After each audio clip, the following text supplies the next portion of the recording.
Share করলাম ওলকপি আলু সোয়াবিনের ঝোল। কড়াইতে সাদা তেল দিয়েছি, 2 টেবিল চামচ আলু দিয়ে দেব। এখানে একটি আলু দিয়েছি, ওলকপি দিয়েছি একটি। এই বাটি 1 বাটি সোয়াবিন জলে আধ ঘন্টা ভিজিয়ে রেখেছি, জল নিভিয়ে দিয়ে দিলাম। লো টু মিডিয়াম ফ্লেমে 3 মিনিট উল্টে পাল্টে ভেজে নিয়েছি। প্রেসার কুকারে সিদ্ধ করে নেব।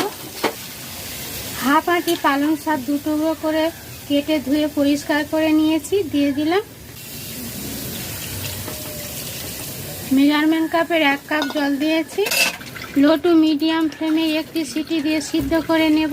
কড়াইতে 4 টেবিল চামচ সাদা তেল দিয়েছি।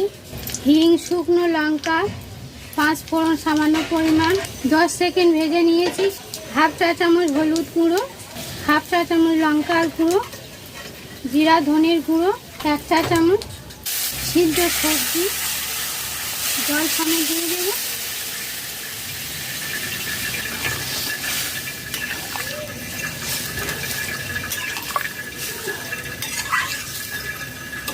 লবণ দিয়ে দেব, মিষ্টি হাফ চা চামচ, আদা চন্দনী বাটা হাফ চা চামচ দিয়ে দেব।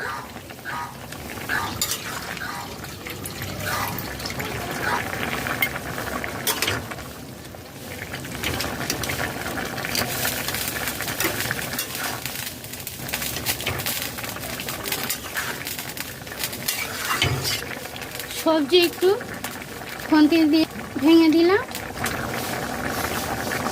বাটা দিয়ে দেব। এখানে বাটা ব্যবহার করবেন, ঘি দিলে ঘির অনেকটা বেশি সেন্ট পাওয়া যাবে। বাটা দিলে এই সবজি স্বাদ অনেকটা বাড়বে।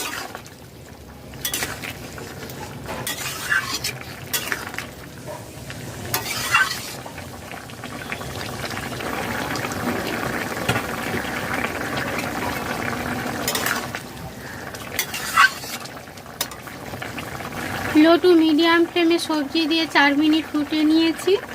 তৈরি হয়ে গেছে, নামিয়ে নেব। রুটি পরোটা গরম ভাতের সাথে পরিবেশন করতে হবে। ভালো লাগলে লাইক শেয়ার করবেন। উপরে ধনেপাতা দিয়ে দেব। তৈরি হয়ে গেছে সয়াবিন আলু ওলকপির ঝোল।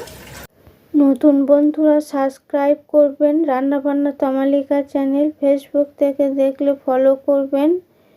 নতুন ভিডিও নিয়ে হাজির হচ্ছে আপনাদের কাছে। সবাই সুস্থ থাকবেন। নমস্কার।